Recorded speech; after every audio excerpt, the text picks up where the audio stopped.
Welcome into Duval Daily, presented by GenJag.com. I'm Jordan DeLugo. Thanks so much for tuning in. I've got a quick update for y'all here on Cam Robinson's suspension. According to ESPN's Adam Schefter, that suspension is now coming in officially at 4 games for violating the league's performance-enhancing drug policy. We knew for months that this suspension was coming down. We've been waiting to hear how long the suspension would be, and now we find out it's going to be 4 games, which is less than some speculated. Some speculated it could be 6, even 8 games.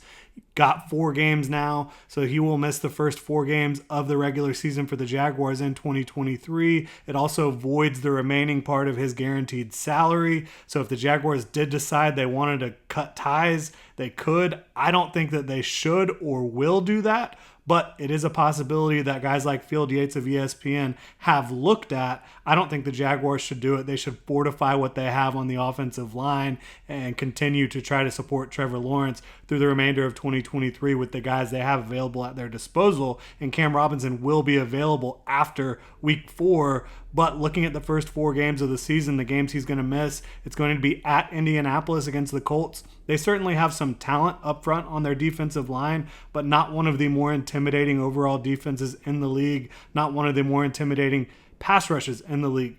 And you look at their pass rush, it's primarily from DeForest Buckner. They do have some candidates as guys who could improve in 2023. They also did add Samson Ebukam from the San Francisco 49ers. Obviously, Kwity Paye is there. They have Deo Odeyingbo, a couple other guys that could step up and be factors, but not one of the most vaunted pass rush units in the league right now. Then at home against the Kansas City Chiefs, they have plenty of talent up front. You want to be at full strength against the Chiefs, but obviously not going to happen in terms of having your starting left tackle Cam Robinson in week 2 against the Chiefs. Then you have versus the Texans, another team that doesn't have the best pass rush on the planet. They did bring in Will Anderson in the first round, a super talented edge rusher, but I don't think that that is going to be a make or break spot for you at left tackle in week 3 against the Texans. And then against the Falcons, another team that doesn't have the best group of edge rushers on the planet. They do have Arnold Ebiketie, Lorenzo Carter. They brought in Calais Campbell, but he's going to be more of a defensive lineman, defensive end type player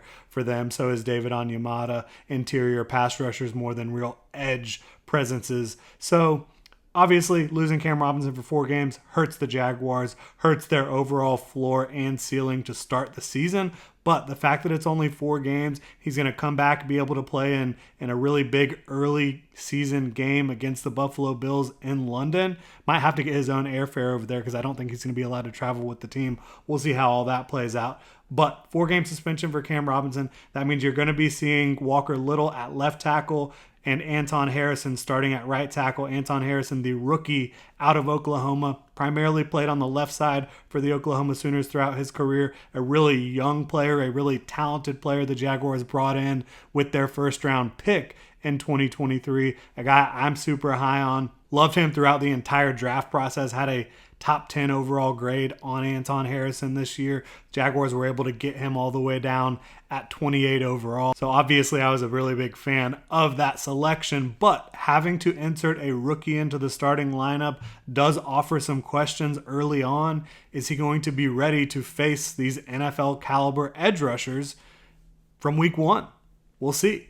The good news is, again, it's not going to be a suspension for Cam Robinson that's going to last anywhere close to half the season. It's really about a quarter of the season that he's going to miss, just the very first bit.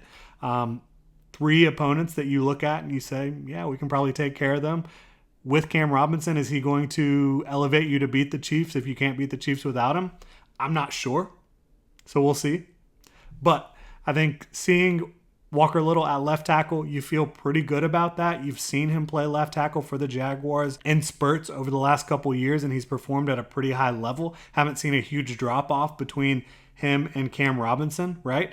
And then Anton Harrison at right tackle, we'll see how it plays out for the rookie. But there's no question he has the talent, the physical ability, the athleticism to get the job done. And it's not like he's being thrust into this position out of the blue. The Jaguars drafted him knowing the Cam Robinson suspension was coming, and he has been preparing to start at right tackle for them since day 1.